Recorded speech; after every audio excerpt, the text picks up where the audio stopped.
ദൈവത്തിന് സ്തുതി. പ്രഭാത കിരണത്തിലേക്ക് ആദരവോടുകൂടി സ്നേഹവന്ദനം. ഇന്ന് ഡിസംബർ മാസം 3-ാം തീയതി 338 ദിവസത്തിലെത്തി. ക്ഷമിക്കണം, ഇനി 29 ദിവസങ്ങളാണ് ഈ ആണ്ട് കടന്നു പോകാനായിട്ട് അവശേഷിച്ചിരിക്കുന്നത്.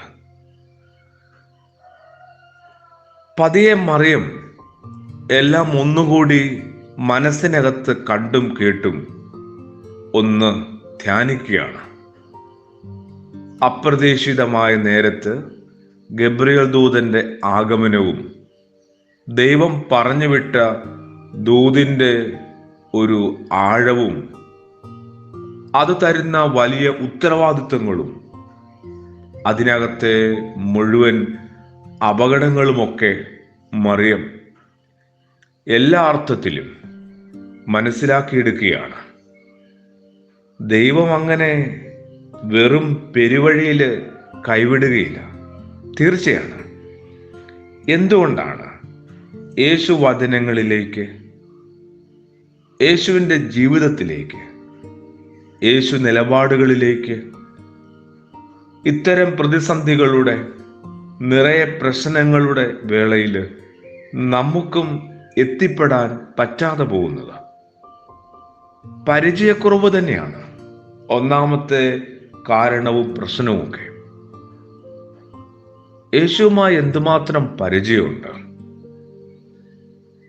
ഏറ്റവും ലളിതമായൊരു ചോദ്യം, പുള്ളി നമ്മുടെ ഒരു കൂട്ടുകാരനാണോ എന്നുള്ളതാണ്. എന്തുമാത്രം സൗഹൃദങ്ങളുണ്ട് നമുക്ക്, അല്ലേ? സോഷ്യൽ മീഡിയ മുഴുവൻ സൗഹൃദങ്ങളുടെ പുതു കൂട്ടമാണ്. യേശുവിൻ്റെ വചനങ്ങൾ, യേശുവിൻ്റെ ജീവിത നിലപാടുകൾ എന്തുമാത്രം നമ്മൾ സുവിശേഷത്തിലൂടെ ഒന്ന് മനസ്സിലാക്കാനായിട്ട് ശ്രദ്ധിച്ചിട്ടുണ്ട്, ഈ കാലം വരെ ശ്രമിച്ചിട്ടുണ്ട്. ഈ പരിചയക്കുറവിനെ നമ്മളൊന്ന് മറികടക്കണം. മറിയം പതിയെ വീണ്ടും വീണ്ടും കണ്ടും കേട്ടു മനസ്സിനകത്തൂടെ ഗബ്രിയേലിന്റെ വരവും പ്രഖ്യാപനങ്ങളുമൊക്കെ. കനലെല്ലാം കെട്ട് വെറും ചാരമായി മാറിയ ആ കൂമ്പാരത്തിനുള്ളിൽ നാളുകൾ ഏറെ കഴിഞ്ഞ് ചൂട് തേടുന്നത് പോലെ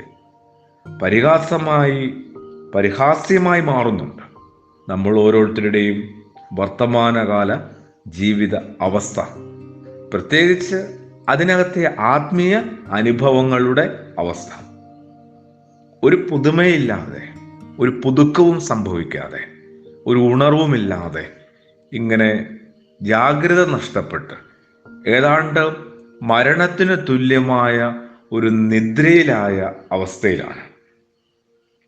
ദൈവസന്നിധിയിൽ നിന്ന് കടന്നു വന്ന ഗബ്രിയേൽ ദൂതൻ കൈമാറിയ ആ സദ്വാർത്തക്കിടയിൽ ഒരു ക്ലൂ ഉണ്ടായിരുന്നു. നമ്മുടെ ഈ ഭാഷയിൽ പറഞ്ഞാൽ മറിയത്തിന്. അത് പിന്നീട് മറിയം ഞെട്ടലോടെ, അതിലുപരി ആശയോടെ, ആശ്വാസത്തോടെ ഓർത്തെടുത്തു. അതിതായിരുന്നു, ഇതാ നിന്റെ ചാർച്ചക്കാരി വൃദ്ധയായ എലിസബത്തും ഒരു പുത്രനെ ഗർഭം ധരിച്ചിരിക്കുന്നു. വന്യയെന്ന് പറഞ്ഞിരുന്ന അവൾക്കിത് 6-ാം മാസമാണ്. ദൈവത്തിന് ഒന്നും അസാധ്യമല്ല. അങ്ങനെയാണ് മറിയത്തിന് എലിസബത്തിലേക്കൊരു ചെറുവാതിൽ തുറന്നു കിട്ടുന്നത്. ഒരു കോൾ ആക്ടിവേറ്റ് ആവുകയാണ്. തീർച്ചയായിട്ടും എലിസബത്താണ് മറിയത്തിൻ്റെ പിന്നീടുള്ള പിടിവള്ളി. ആകെയുള്ള ഒരു അത്താണിയായിട്ട് എലിസബത്ത് മാറുകയാണ്. അങ്ങനെയാണ് എലിസബത്തിലേക്ക് മറിയം യാത്ര തിരിക്കുന്നത്.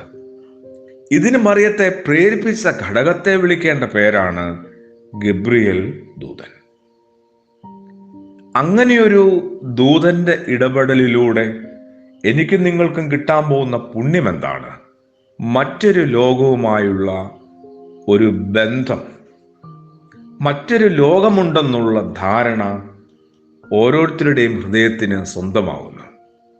നമുക്കും പ്രാർത്ഥിക്കാം ഗബ്രിയേൽ ദൂതൻ്റെ ഒരു ഇടപെടലിനായിട്ട്, ദൂരെയുള്ള എലിസബത്തിലേക്കുള്ള ഒരു നല്ല യാത്രയ്ക്കായിട്ട്. ആമേൻ.